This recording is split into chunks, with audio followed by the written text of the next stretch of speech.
ఒక పేద విద్యార్థి పుస్తకం ముందు కూర్చొని ఏడుస్తూ తనలో తానిలా అనుకుంటాడు. అందరూ నన్ను ఎప్పుడు ఏదోలా చూస్తూ ఉంటారు, నన్ను అవహేళన చేస్తూ ఉంటారు, నీ వల్ల కాదు, నువ్వేం చేయలేవు, మీ అమ్మ నాన్నలా నువ్వు కూడా పనికెళ్తే అయిపోయేది, ఎందుకు స్కూల్కి వస్తున్నావు అని నన్ను తిడుతూ ఉంటారు, నాకే ఎందుకు ఇలా జరుగుతుందని బాధపడుతుంటాడు. అప్పుడు ఆ పుస్తకం అతనితో ఇలా మాట్లాడుతుంది. తగిలే రాళ్ళని పునాది చేసి ఎదగాలని, తరిమే వాళ్ళని హితులుగా మలచి ముందుకెళ్ళాలని, కన్నుల నీటిని కలల సాగుకై వాడుకోవాలని, కాల్చే నిప్పుని ప్రమిదగా మలిచి కాంతి పంచాలని, గుండెతో ధైర్యం చెప్పెను, చూపుతో మార్గం చూపెను, అడుగుతో గమ్యం చెప్పెను, నేనున్నానని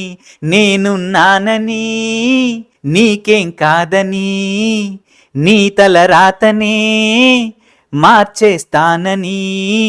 జీవితం లోపల ఎన్ని కష్టాలు వచ్చినా కూడా ఒక్క విషయం గుర్తుపెట్టుకోండి నాన్న, చదువుని మాత్రం అస్సలు వదలకండి. ఆ చదువుల తల్లే మీ జీవితాన్ని మార్చేస్తుంది.